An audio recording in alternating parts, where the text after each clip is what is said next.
오늘 설교의 핵심은 이거예요. 하나님의 기름 부으심이란 하나님 그분의 일이 나의 삶과 연결되어져 있음을 선포하는 언약의 예식이라는 거예요. 그래서 기름 부으심이 소중한 거예요. 하나님은 당신의 뜻을 이 땅에서 성취하시기 위하여 오늘도요, 택하신 영혼들에게 기름을 붓습니다. 왜냐하면 하나님은 영원하시거든요. 하나님의 뜻은 이 땅 가운데 영원히 성취되어져야 해요. 그러나 이 땅에서 영원히 사는 사람 있습니까? 없잖아요. 우린 다 이 땅에서 맡겨주신 역할, 맡겨주신 때를 살다가 아버지 품으로 가는 거예요. 그러니까 영원하신 하나님의 뜻이 이 땅 가운데 영원히 성취되기 위하여는 하나님은 끊임없이 당신의 사람들을 택하여 당신의 영으로 기름을 부으시는 거죠. 이게 구원입니다. 구약의 이 기름 부으심을 신약에서는 구원으로 받는 거예요. 그래서 우리가 물과 성령으로 거듭나 그 성령의 역사 가운데 하나님의 증인이 되는 것이지요. 하나님은 그 누군가가 예뻐서 기름을 부으시는 게 아니에요. 하나님은 오직 당신을 위해서 당신의 뜻을 위하여 기름을 붓습니다. 사무엘상 16장 3절 이새를 제사에 청하라. 내가 내게 행할 일을 가르치리니 내가 내게 알게 하는 자에게 나를 위하여 기름을 부을지니라. 하나님이 사무엘에게 명령하십니다. 그렇게 슬퍼하지 말고 그렇게 주저앉아 있지 말고 내가 너에게 새로운 사명을 줄 테니까 가라. 이새의 집으로 그곳에서 네가 무엇을 해야 할지를 다 알려주겠다. 하나님은 말씀하시죠. 누구를 위하여? 나를 위하여 기름을 부으라. 그래서 다윗의 이야기도 결국은 다윗 그 한 영혼이 어떻게 하나님께 붙들림을 받아 아름답게 쓰임을 받는지 다윗이 주인공이 아니라 그를 사용하시는 하나님의 그 역사가 담긴 하나님의 이야기라는 거예요. 여러분, 성도 한 분 한 분들의 삶 속에 희노애락이 없는 사람이 있습니까? 우리가 이 땅을 구원받은 백성으로 살아가면서 우리의 삶 속에 얼마나 많은 스토리가 담겨져 있어요. 그러나 그 스토리의 주인공은 나다? 아니요. 나를 통하여 이 땅 가운데 당신의 영광을 드러내시는 하나님이 주인공이시다. 우리는 조연 배우일 뿐입니다. 하나님이 주인공이세요. 성경의 이야기는 그렇게 우리에게 하나님을 드러내주는 것이지요. 오늘 우리가 함께 읽은 사무엘상 16장의 이야기는 크게 두 파트의 이야기로 나뉘어져 있습니다. 그런데 그 두 파트의 이야기의 끝과 시작이요, 우리의 눈에 정확하게 들어와요. 같이 한번 읽어볼까요? 사무엘상 16장 13절 14절입니다. 사무엘이 기름불병을 가져다가 그의 형제 중에서 그에게 부었더니 이날 이후로 다윗이 여호와의 영에게 크게 감동되니라. 여호와의 영이 사울에게서 떠나고 여호와께서 부리시는 악령이 그를 번뇌하게 한지라. 한 영혼은요, 성령의 기름 부음을 받은 이날 이후로 그의 삶의 모든 영역 가운데 여호와의 영이 감동케 하는 삶을 살게 됩니다. 그런데 또 다른 한 영혼은 여호와의 영이 그에게서 떠나자 악령으로 인하여 번뇌하는 삶을 살아가게 됩니다. 오늘 이 13절과 14절의 말씀은 우리에게 무엇을 도전합니까? 그의 위치가 무엇인지, 그가 왕인지 목동인지, 그가 도대체 누구를 만나며 어디에서 사는지, 왕실인지 양을 치는 들판인지, 그것보다 훨씬 더 중요한 게 있다는 거예요. 뭐가 중요해요?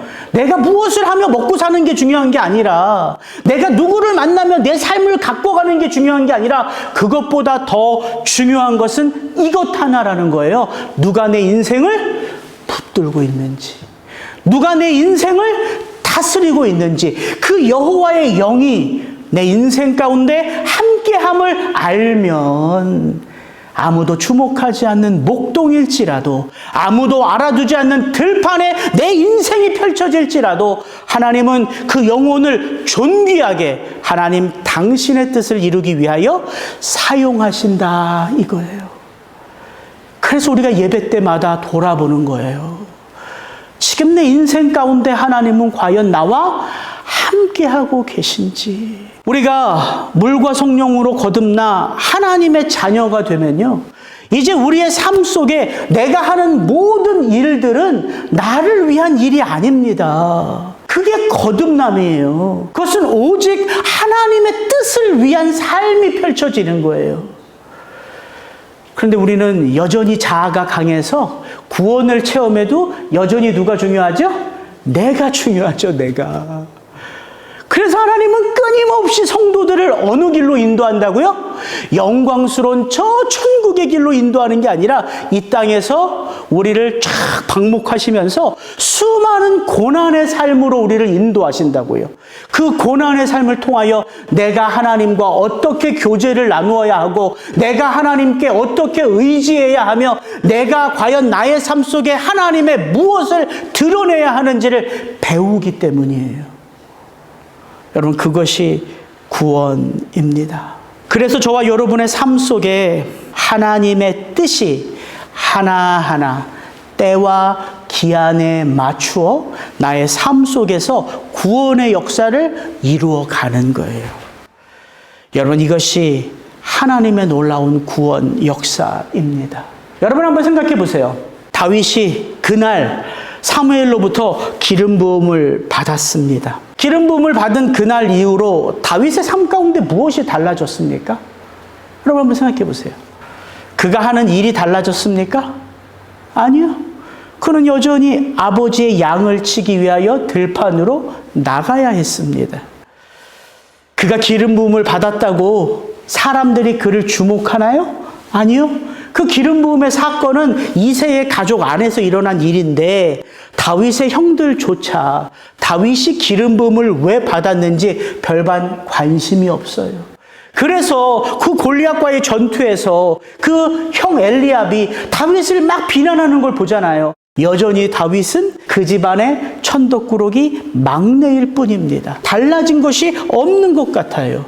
그런데 오늘 사무엘서 기자는 이날 이후로 다윗이 여호와의 영에게 크게 감동되니라. 아니, 달라진 것이 하나도 없는데? 그는 여전히 목동이고 여전히 아버지 양떼를 치고 여전히 주목받지 않은 인생일 뿐인데 성경 기자는 다윗의 삶을 다르게 평가한다고요. 이날 이후로 다윗의 삶은 누가 다스리고 누가 통치하고 누가 주장하신다? 하나님의 영이. 여러분, 이게 구원이에요. 달라진 게 아무것도 없는 것 같아요. 여전히 나는 내가 해야 될 일 앞에 서야 하고요. 여전히 그 일을 하면서 나는 갈등하고요. 여전히 내게 내가 원하는 일들이 펼쳐지지 않는다고요. 그런데 성경은 말합니다. 구원받은 하나님의 백성은 다 달라졌다는 거예요. 모든 게 바뀌었다는 거예요. 그런즉 누구든지 그리스도 안에 있으면 어떻다고요? 새로운 피조물이라고요. 이전 것은 지나갔으니 보라, 새 것이 되었도다. 너희는 너희가 하나님의 성전인 것과 하나님의 성령이 너희 안에 계시는 것을 알지 못하느냐? 여러분, 우리가 구원을 너무 쉽게 생각하고 너무 자주 들으니까 감동이 없어요. 여러분, 하나님은요, 온 우주 만물을 지으셨죠. 그리고 그 온 우주 만물을 당신의 섭리와 통치 아래 다스리고 계세요. 그것을 작정이라고 그래요. 그것을 하나님의 섭리라고 그래요. 하나님은 온 우주 만물을 당신의 작정 안에 섭리 가운데 다스리고 계세요. 온 우주 만물보다 그 하나님이 더 크신 분이시죠. 근데 그 하나님이 어디 거하세요, 이제? 어디 거하세요? 손 한 뼘도 안 되는 우리 마음의 심령 안에 거하신다고요. 이게 도대체 말이나 됩니까? 훅 하면은 사라지는 먼지 같은 존재예요, 우리는. 우리는 호흡이요. 훅 하는 이 호흡이 내 코끝에 느껴지지 않으면 그냥 가는 인생이에요. 그런데 하나님의 영이 그 한 영혼의 마음 심령 안에 좌정하시며 너는 내가 다스리고 내가 통치하는 나의 거할 성전이다. 이렇게 말씀하신다는 사실이에요. 도대체 내가 무엇이간데? 도대체 우리가 누구이간데? 이 온 우주 만물보다 크신 하나님이 내 안에 거하시며 내 한 영혼을 위하여 당신의 선한 뜻을 이루어 가시느냐 이거예요. 그래서 우리가 바삐 살면요, 그 하나님의 크심과 그 하나님의 세밀하심과 그 하나님의 인자하심을 묵상하지 못하는 거예요. 근데 어디에 앉으면, 골방에 들어가 기도의 자리에 엎드리면, 그 말씀 한 절 한 절을 내 마음에 담아가기 시작하면 정말 한나와 같이 안타까운 마음의 심정으로 오직 내가 살 유일한 길은 하나님 한 분이십니다. 그 마음에 간절한 심령을 가지고 하나님 앞에 나와 예배하면 느껴지기 시작해요. 깨달아지기 시작해요. 그 하나님이 나의 아버지이심을. 내 삶 속에 어떤 일이 닥쳐도, 내 삶 속에 어떤 일이 다가와도 그 하나님이 나를 붙드는 이상 나는 그 하나님 안에서 안전합니다. 이 고백을 할 수 있다고요. 다윗의 삶은요, 바뀐 게 없는 것 같아요. 그러나 다윗은 바뀌어지기 시작하죠. 이제 다윗이 보는 게 바뀌어지기 시작해요. 다윗이 자기의 삶 속에 일어나는 일들을 해석하는 게 달라지기 시작해요. 그것이 뭐예요? 다윗의 가치관이, 다윗의 세계관이 하나님의 영의 감동을 받아 하나님의 관점으로 보기 시작하는 거예요. 여러분, 이게 구원이라고요. 그래서 우리가 구원받은 하나님의 자녀로 달라지기 시작하는 거예요. 여전히 우리가 연약하죠. 여전히 내가 중요하지요. 그러나 우리는 달라지고 있다는 사실이에요. 하나님이 우리 속에 거하고 계시기에. 저는 오늘 이 사무엘상 16장의 후반부의 이야기를 여러분과 함께 나누면서 하나님의 기름 부으심을 받은 하나님의 사람들이 도대체 이 땅 가운데 무엇을 하는가, 사무엘서 기자가요, 그걸 우리에게 도전한다는 생각이 들어요. 우리는 자꾸 여호와의 기름 부으심을 받으면, 내가 하나님의 자녀가 되면 특별한 일이 일어날 것 같은 거예요. 그도 그럴 것이, 아니 온 우주 만물보다 크신 하나님이 내 아버지가 되는데 내가 그 아버지 하나님 덕분에 이게 뭔가 떡고물이라도 받고 싶은 마음이 우리 안에 있는 거지요. 안 되던 일도 예수를 믿으면 잘 될 것 같고, 이런 게 솔직한 우리의 마음이라고요. 근데 성경은요, 끊임없이 어떤 이야기를 하냐면, 구원을 받으면 우리의 삶 가운데 특별한 일들이 벌어지는 게 아니라 이전에 내가 했던 그 모든 일들이 하나님의 관점으로 보여진다는 거예요. 바뀐 게 없는데 다 새로워진다는 이야기를 끊임없이 우리에게 들려줍니다. 하나님은 이 온 우주 만물을 다스리세요. 그래서 이 온 우주 만물 가운데 그 어느 자리에도 누가 그 자리에 들어가 서야 될까요? 하나님의 백성들이라고요. 이 목회의 현장에도요, 하나님의 기름 부으심을 받은 하나님의 목회자가 서야 하는 거고요. 학교에서 가르치는 교사의 그 자리도 하나님의 기름 부음을 받은 하나님의 백성이 가서 서야 되는 거고요. 가정에서 엄마 아빠도요, 하나님의 마음을 품은 아버지가 돼야 되고 어머니가 돼야 되고, 그런 게 우리의 삶의 모든 영역이라고요. 그래야지만 하나님의 다스림과 통치가 온 세상을 덮는 거죠. 하나님은 그렇게 일하신다는 거예요. 그래서 오늘 기름 부음을 받은 이 다윗의 이야기 속에서 우리가 하나 봐야 될 게 뭐냐면, 하나님의 주권이에요. 하나님은 한 사람 한 사람을 바꾸시는 데 있어서 환경을 바꾸시기 전에, 그가 만나는 사람들을 바꾸시기 전에, 그가 하는 일을 바꾸시기 전에 먼저는 누구를 바꾸신다? 그 한 영혼을 바꾸신다. 하나님은요, 그 한 영혼을 바꾸시는 데 있어서 부족함이 없으세요. 조급함도 없으세요. 실패도 없으세요. 그래서 구원받았다는 게 우리의 인생 가운데 가장 영광스럽고 가장 복된 일이 되는 거예요. 우리 혜정자매님 어떻게 설교를 미리 아셨는지 하여튼간 주 예수보다 더 좋은 것은 없고 더 귀한 것은 없는 거예요. 구원은 그런 삶을 내 인생 가운데 체험해가는 믿음의 고백이라고요. 그래서 기름 부음을 받은 성도 한 영혼 한 영혼의 삶 속에는요, 뭐가 드러나냐면 하나님의 주권입니다. 하나님 당신의 주권이 드러나요. 우리 15절부터 18절 하나님이 기름 부으신 그 다윗을 어떻게 인도하시는지 같이 한번 읽어봅니다. 사울의 신하들이 그에게 이르되 보소서 하나님께서 부리시는 악령이 왕을 번뇌하게 하온즉 원하건대 우리 주께서는 당신 앞에서 모시는 신하들에게 명령하여 수금을 잘 타는 사람을 구하게 하소서. 하나님께서 부리시는 악령이 왕에게 이를 때에 그가 손으로 타면 왕이 나으시리다 하는지라. 사울이 신하에게 이르되 나를 위하여 잘 타는 사람을 구하여 내게로 데려오라 하니 소년 중 한 사람이 대답하여 이르되 내가 베들레헴 사람 이새의 아들을 본즉 수금을 탈 줄 알고 용기와 무용과 구변이 있는 준수한 자라. 여호와께서 그와 함께 계시더이다 하더라. 여호와의 영이 떠난 사울이지만 사울은 여전히 이스라엘의 왕이죠. 여전히 그는 왕의 자리에 있습니다. 그리고 그는 앞으로도 20년 가까이 그 왕의 자리에 앉아 있어요. 그러나 그에게 무엇은 없어요? 하나님의 기름 부으심의 그 역사는 없어요. 여러분, 이게 얼마나 안타까운 일이에요. 사울에게서 여호와의 영이 떠나고 여호와께서 부리시는 악령이 그를 번뇌하게 하니까 왕과 신하의 위치가 바뀝니다. 신하가 걱정해요. 신하가.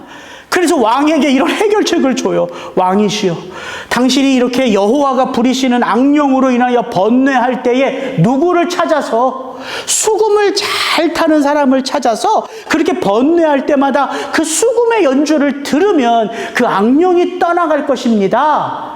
사울이 또 그 신하들의 조언을 받아서 그러면 수금 잘 타는 사람을 찾아서 내게로 데려오라 이렇게 말합니다.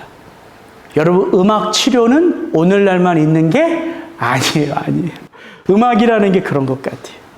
우리의 마음을 평온하게 하고 힐링을 하게 하는 그런 일들이 우리 가운데 음악을 통해서 오는 거죠. 그때 제 눈에 들어오는 게 뭐냐면 저기 소년 하나예요. 소년 하나.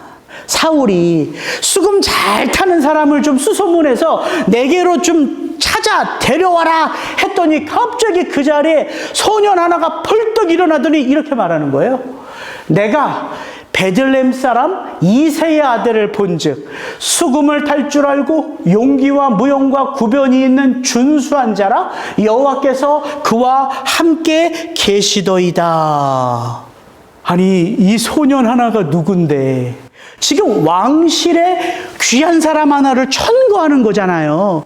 드디어 이제 다윗이 왕궁에 들어가는 거예요. 아니, 도대체 이 소년이 다윗과 어떤 관계이길래 다윗에 대해서 이렇게 자세하게 말을 할 수 있을까요? 그는 수금을 탈 줄 아는 존재일 뿐만 아니라 용기와 무용이 상당하고 하나님의 말씀이 그의 삶 가운데 있는 보기에 참 아름다운 자라. 여호와께서 그와 함께 계시더이다. 갑자기 저는 이런 친구 하나가 있었으면 좋겠더라고요. 저를 누군가에게 이렇게 소개해 줄 수 있는 이런 친구, 이거 참 멋진 사람 아닙니까? 그런데 성경은 이 소년의 이름조차 밝히지 않아요. 그 소년 대단한 사람이 아니라는 거예요. 이 소년의 역할은 뭐예요? 우리의 인생 가운데 누구의 주권이, 하나님의 주권이 그 모든 사람들 속에 간섭하고 있음을 드러내주는 역할을 할 뿐이에요. 세상 사람들은 럭키하다, 운이 좋다라고 말하지만 우리는 그 우연 속에도 누구의 주권이 있다? 하나님의 섭리와 주권이 함께한다. 여러분, 성경을 보면요, 그런 이야기가 너무 많아요. 정말 너무 많아요. 우연 속에 함께 하시는 하나님의 계획하심, 인도하심, 섭리하심. 갑자기 이 말씀 한 구절이 아침에 말씀 준비하는데 딱 떠올랐어요. 그 나오미가요, 그 가뭄의 때에 모압으로 이주하잖아요. 거기서 남편 잃고 아들 둘 다 잃고 며느리와 함께 텅 빈손이 되어 베들레헴으로 돌아옵니다. 근데 언제 돌아와요? 성경은 이렇게 말합니다. 나오미가 그의 며느리 모압 여인 룻과 함께 돌아왔는데 그들이 돌아온 그때가 언제다? 보리 추수가 시작할 때다. 모압은 떡이 없어, 먹을 게 없어 피폐해져 있는데 그들이 발걸음을 돌려 베들레헴이라는 이름이 떡집이란 뜻이거든요. 하나님의 임재가 있는 그 떡집에 돌아오니까 막 떡을 추수하기 시작하는 때라는 거예요. 그리고 나서 2장에 보면요, 룻이 그 연로한 나오미 대신에 이삭을 주러 나가죠. 룻이 가서 베는 자를 따라 밭에서 이삭을 줍는데 우연히 엘리멜렉의 친족 보아스에게 속한 밭이더라. 우연이에요? 우연이에요? 예, 우리는 이걸 우연이라고 생각하지요. 그러나 하나님의 관점에서 보면 이건 인도하심이에요. 하나님의 계획하심이에요. 하나님의 섭리하심이라고요. 하나님은 우리보다 먼저 보세요. 하나님은 우리보다 앞서 보세요. 이게 하나님이세요, 하나님. 오늘도 저와 여러분의 삶 속에요, 그렇게 하나님의 섭리는 우연이라는 모습으로 가장되어 우리의 삶에 얼마든지 다가올 수 있다는 거예요. 지금 내가 경험하는 이 사건, 지난주 내가 우연히 만났던 그 한 영혼, 하나님이 나를 이곳 시애틀로 보내신 이 교회, 우리가 더불어 함께 신앙의 길을 걷게 하는 이 공동체, 이게 그냥 우연인 것 같고 그냥 내 선택 같은 그런 보임이지만 이 안에 누구의 섭리가 있다는 거예요? 하나님의 섭리가 있다는 거예요. 하나님의 인도하심이 있다는 거예요. 제가 시애틀에 오고 나서 계속해서 이제 리사운드 교회를 섬기는데, 작년에 이제 우리 장인어른이 한국에 단풍 구경 가서 이제 암 진단을 받으셨잖아요. 장인어른이 암 진단을 딱 받고 나서 제 안에 들어온 첫 생각이 뭐였냐면,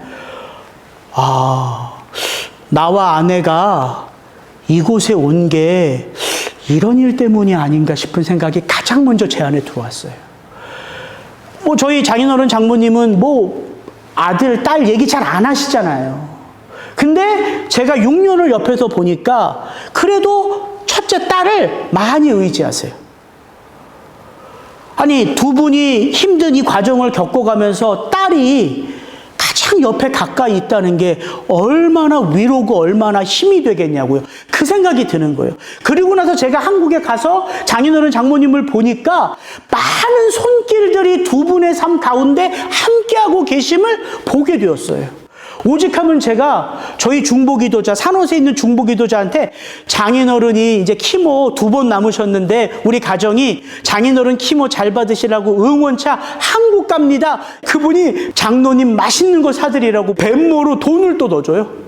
아니, 제가 돈을 받았다는 걸 자랑하고 싶은 게 아니라 그렇게 두 분의 삶 속에요, 수많은 사람들이 연결되어져 있다고요. 마치 이런 일들이 장로님에게 일어날 걸 하나님이 미리 보시고 과연 이 일들 가운데 누구를 통하여 어떻게 회복하실 것을 우리에게 알려준 것처럼, 우리 지난주 나누었던 게 우리 릴레이 금식기도잖아요. 그런 일들이 우리의 삶 가운데 있는 수많은 일들을 통하여 하나님의 섭리 가운데 드러나기 시작한다는 거예요. 그래서 우리가 어떤 일 하나, 어떤 사람 한 분도 흘려보낼 수 없는 거예요. 그게 기름 부음을 받은, 구원받은 하나님의 자녀들이라는 거예요. 제가 다윗의 이야기를 계속 묵상하면서 다윗이 너무 부러운 거예요. 아니, 다윗은 어떻게 이렇게 양떼를 치면서도 이 왕실에 이런 소문을 나게 했을까? 내가 이새의 아들을 본즉 그는 수금을 탈 줄만 아는 게 아니라 용기와 무용과 구변이 있는 준수한 자라. 다윗이 뭘 했는데요? 다윗이 아버지의 양떼를 치는데 그 소문이 세상 가운데 어떻게 났다고요? 다윗에게 양 한 마리 맡기면 양이 마치 이런 것 같아요. 수십 마리가 돼. 마치 이런 이야기처럼 들리지 않아요? 왜? 아버지의 양 하나가 곰에게, 사자에게 빼앗기면 다윗은 자기의 생명을 거기에 걸고 거기서 사자로부터, 곰으로부터 그 양떼를 뺏어오니까. 제가 이 다윗의 삶을 이렇게 묵상하는데 너무너무 다윗이 부러운 거예요. 아, 그렇구나. 우리는 내가 하는 일이 보잘것없다. 아, 나는 이렇게 실력은 이만큼 있는데 왜 하나님이 나에게는 요만한 일만 맡기셨을까? 이렇게 생각하면서 우리가 구원의 과정을 살아갈 때가 얼마나 많냐고요. 아니에요. 그걸 보시는 거예요. 그 작은 일 가운데 충성하는 그의 삶의 태도를 보시는 거예요. 하나님이 원하시는 건 여러분 왕이 아닙니다. 사울 왕이잖아요. 하나님이 원하시는 건 왕 그 자체가 아니라 하나님 마음에 합한 왕이라고요. 그게 구원의 삶이라고요.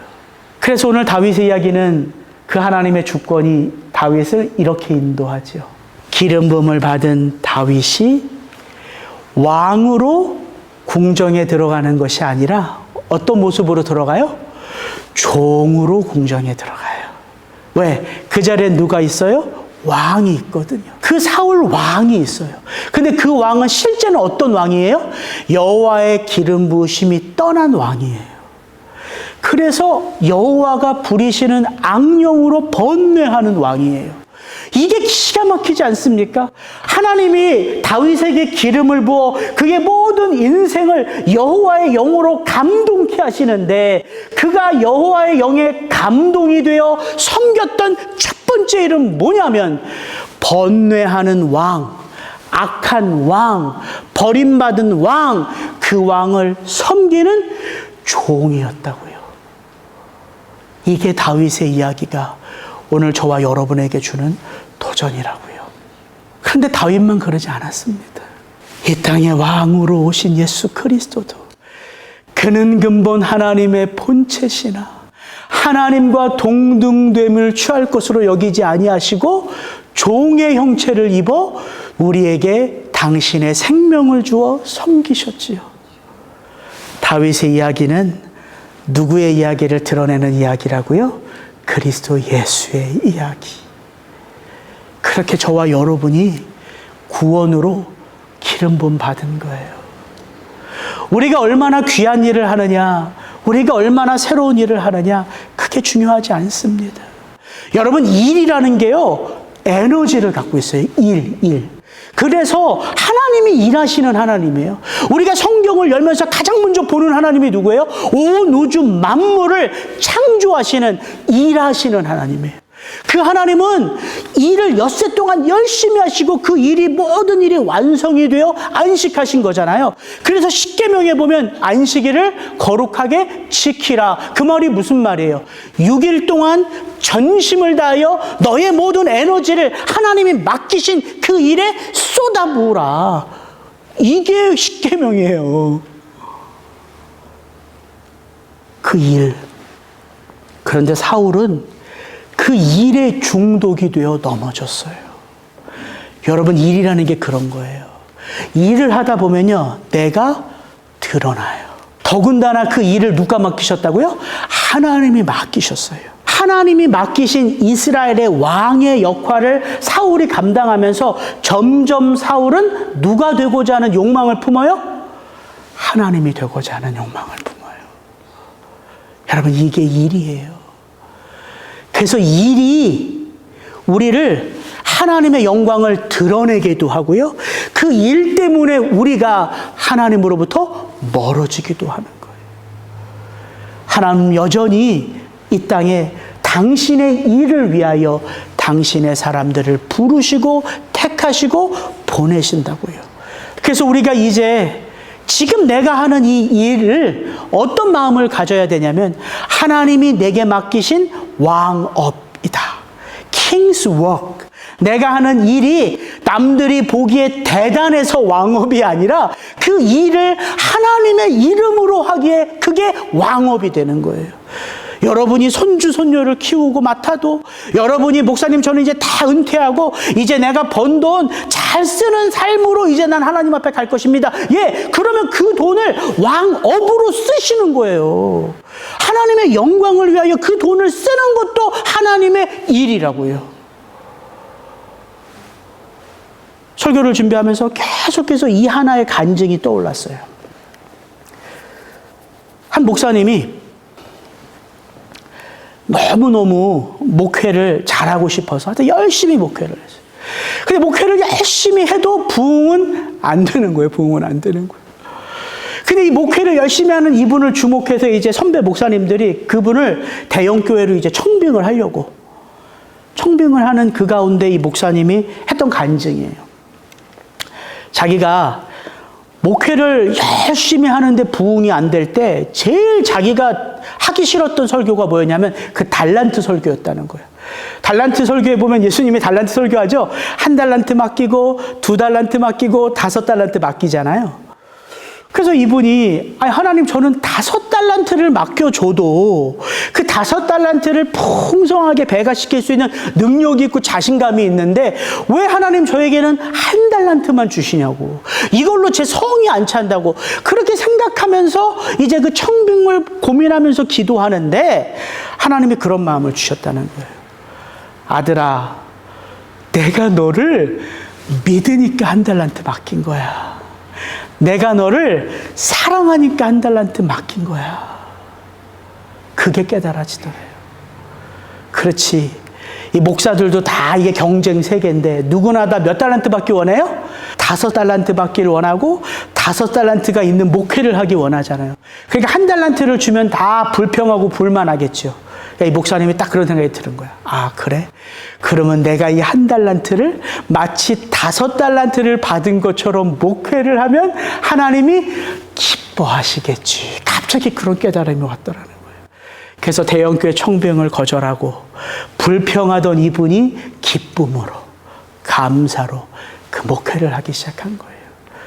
그때부터 하나님이 기름 부어주시는데 청빙 받으려고 했던 대형교회보다 몇 배를 더 하나님이 키워주시더라는 거죠. 어제 갑자기 그 생각이 들었어요. 말씀을 준비하는데. 그렇지. 우리가 자꾸 달란트에 초점이 가는데 얼마나 많은 달란트를 받은 게 중요한 게 아니라 그 달란트 앞에 내가 어떤 마음으로 서느냐가 중요한 것이지.